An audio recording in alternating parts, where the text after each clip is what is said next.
Hi, happy readers. This is Amber Kizer, and I have decided that I'm going to start answering your questions and telling you about the books as if we were having a conversation.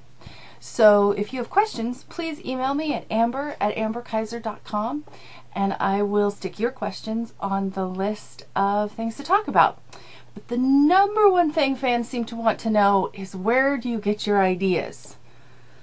It's a question that makes most of us writers absolutely shiver with dread and terror and laugh hysterically, because usually we can't answer the question for you, not the way you want us to.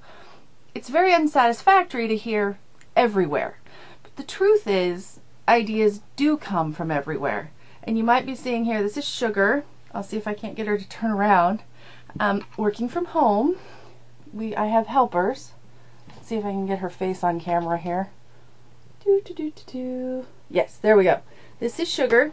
She likes to think she's an integral part of the writing process. She would tell you she gives me all of my best ideas. She sits on my desk, preferably in the middle of whatever I'm doing, on top of whatever manuscript I'm looking at. She rips paper up. I've learned not to take that personally, because it tends to be not so much a comment as whether or not it's good or bad, just whether or not she needs some attention. She also brings pens to me, so I will find pens all over the house, and she'll drop them at my feet or in my lap if I have not spent enough time in my office to suit her. So she's a bit of a taskmaster. Yeah, you are. So she's overseeing this. She would call herself the producer, I'm sure. So where ideas come from? Everywhere. I watch television, current events, trashy reality TV. I'm supposed to be very ashamed of that, not tell you. Sorry, I'm not ashamed, and I find it very entertaining. I don't take it too seriously, though. But so reality TV, Bravo, love Bravo, and magazines, newspapers, eavesdropping on conversations. You would not believe the number of things people talk about in fitting rooms at the mall, in coffee shops. They seem to think they have a bubble around them. Cell phone conversations are very fun to listen to. And it's not so much that those ideas are taken exactly. It's not, I'm not stealing dialogue. I'm not writing a story about somebody's life that I've seen at the mall.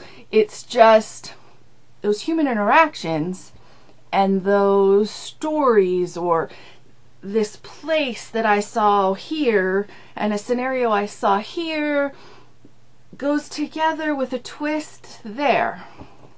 It's very inexact. It's so not a science that for readers it tends to feel like magic. For those of us who work with words and story, it's a lot of hard work. I wish it were more magic than it was, but it's a lot of hard work. And one of these days I will sort of give you the tour of my office and explain what my process is, because again, there's not one way to do it. But today, number one question, where do you get your ideas? All right, so I tell you everywhere. Music, television, people, other stories. Although I'm careful about what I read when I'm working on a particular book, I read a lot of nonfiction because I never know exactly what a character is going to have an interest in. So there you have it. Everywhere. Aren't you glad you asked? So next time you and I have a conversation, just know that it may show up in my book somewhere. Not really. No, it doesn't work that way. I wish it did. Make it easier. Just take around a tape recorder. But anyway, so I will talk about specific books and where they got their ideas in book-specific posts. I think there's too much to talk about to really get into it. Send me your questions or suggestions.